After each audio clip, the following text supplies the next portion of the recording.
नमस्कार, चंदाच्या रेसिपीमध्ये आपलं स्वागत आहे। आज मी तुम्हाला व्हेज दालचा आणि राईस बनवून दाखवणार आहे। व्हेज दालच्यामध्ये मी डाळीचा आणि दुधी भोपळ्याचा वापर करणार आहे। तर व्हेज दालचा खायला एकदम टेस्टी लागतो भाताबरोबर आणि करायला पण एकदम सोपं आहे। तर चला आता आपण तयारी करूया। तर हे मी अख्खा मसूर घेतले, तुरीची डाळ घेतली, थोडीशी जास्त घेतली, मुगाची डाळ घेतली, मसूरची डाळ घेतली, हरभऱ्याची डाळ घेतली आणि दुधी भोपळ्याचे छोटे छोटे असे काप करून घेतलेत मी। हे सगळे लागणार आहेत। आता आपण हे सगळं एका पाटीमध्ये ओतूया। ते सगळे पाटीमध्ये ओतते। आता ह्यामध्ये आपण पाणी घालूया आणि धुवून कुकरमध्ये घालूया। ते धुवून सगळं मी कुकरमध्ये घालते। ते कुकरमध्ये घातले। आता ह्यामध्ये आपण शिजण्यासाठी पाणी घालूया आणि कुकरचं झाकण लावूया आणि गॅस चालू करून आपण त्यावर कुकर ठेवूया। 4-5 शिट्ट्या झाल्या की आपण गॅस बारीक करूया। तर शिट्ट्या व्हायला लागलेत, तर शिट्ट्या झालेत 4-5। आता आपण गॅस बारीक करूया आणि थोडा वेळ 5 मिनिटं ठेवूया असंच। थोडा वेळ गॅस बंद करूया। आता आपण गॅस चालू करून त्यावर मी कढई ठेवले, गॅस बारीक केले। आता कुकर थंड झालाय। आता आपण झाकण काढूया। तरी आपली डाळ शिजली आहे। आता आपण चमच्याने बघूया। आता ही चमच्याने मी हलवून घेते डाळ सगळी। आता आपण कढईमध्ये फोडणीसाठी तेल घालूया। गरम मसाला लागणार आहे, धने जिरे पूड लागणार आहे, कस्तुरी मेथी लागणार आहे, कोथिंबीर आणि कढीपत्ता लागणार आहे, कांदा मी उभा चिरून घेतले, टोमॅटो चिरून घेतले, मसाल्याच्या डब्यातलं साहित्य लागणार आहे।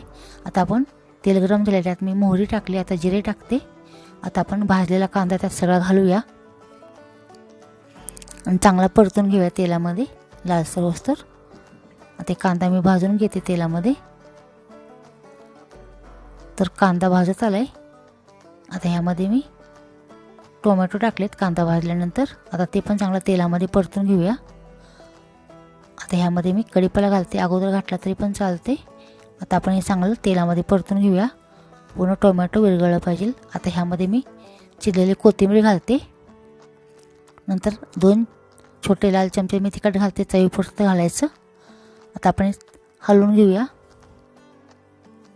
आता ह्याला मस्त असा मसाल्यामुळे चटणीमध्ये छान असा कलर आला आहे। आता ह्यात मी आलं लसूण खोबरं आणि कोथिंबीरची पेस्ट टाकते 2 चमचे। आता मी गॅस बारीक केला आहे, मस्त असा कलर आला आहे। आता आपण जी डाळ शिजवली होती कुकरमध्ये ती आपण चमच्याने हलवून सगळी ह्यामध्ये ओतूया फोडणीमध्ये सगळी। आता हे सगळं ओतते आणि आपण अजून जर पाणी पाहिजे असेल तर गरम करून पाणी आपण त्या कुकरमध्ये घालूया आणि ते पाणी त्यात घालूया।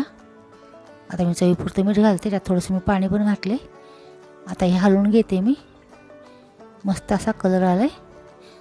तरी अगोदर शिजवून घेतल्यामुळे फोडणी घातल्यानंतर वेळ लागत नाही शिजायला। आता ह्या मी चिरलेली कोथिंबीर घातली।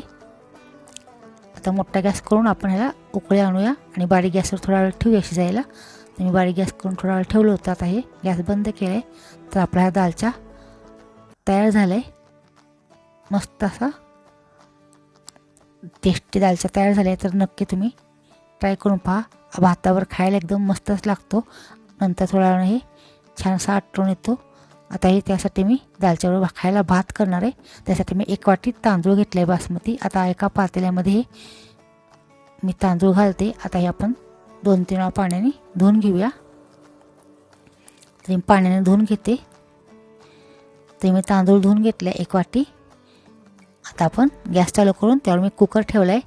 आता ह्यामध्ये मी आता गॅस बारीक केला, ह्यामध्ये मी 1 चमचा तूप घालते, त्याच्यामुळे भात छान लागतो राईस। आता ह्यामध्ये आपल्याला 2 लवंग, तमालपत्र आणि जिरे घालायचे आहेत। तर मी हलवून घेते। आता ह्यामध्ये जे आपण धुतलेला तांदूळ होता सगळा त्यामध्ये घालूया, पूर्ण पाणी निथळून ठेवलेलं मी। आता हे हलवून घेऊया, चांगला तुपामध्ये परतून घ्यायचं। आता हे ज्या वाटीने आपण तांदूळ घेतला होता त्याच वाटीने आपल्याला 2 वाट्या पाणी आणि थोडंसं अजून पाणी घ्यायचं आहे, अर्धी वाटीला थोडंसं कमी। आणि आपण हे तापवून घेऊया। हे गरम झालेलं पाणी आपण ह्या तांदळामध्ये ओतूया आणि आपण हे परत हलवून घेऊया। चांगलं मिक्स झालं पाहिजे, चांगलं हलवून घ्यायचं। आता हे मी हलवून घेतले। आता आपण ह्यामध्ये चवीपुरतं मीठ घालूया आणि झाकण लावून ठेवूया आणि 4-5 शिट्ट्या झाल्या की थोडा वेळ आपण मंद आचेवर थोडा वेळ 5 मिनिटं गॅसवर कुकर ठेवायचा आणि परत नंतर बंद करायचा.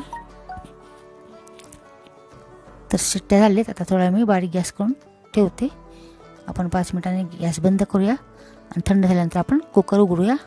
तर आपला दालचा पण तयार झाला आहे आणि राईस पण तयार झाला आहे. आता मी झाकण काढते. तर आपला हा भात मस्त झाला आहे. आता हे आपण प्लेटमध्ये काढून घेऊया. तर आपला राईस पण चांगला तयार झाला आहे. एका प्लेटमध्ये मी काढून घेते. तर हे राईस एका प्लेटमध्ये काढून घेतले. आता एका बाउलमध्ये आपण दालचा पण काढून घेऊया. तर हे दोन्ही पण आपलं दालचा आणि राईस तयार झाले. तर एका प्लेटमध्ये मी सर्व करते. तर हा भात आणि दालचा नक्की तुम्ही ट्राय करून पहा. खायला एकदम टेस्टी लागतो दालचा आणि भात. आणि माझ्या चॅनलला सबस्क्राईब करा.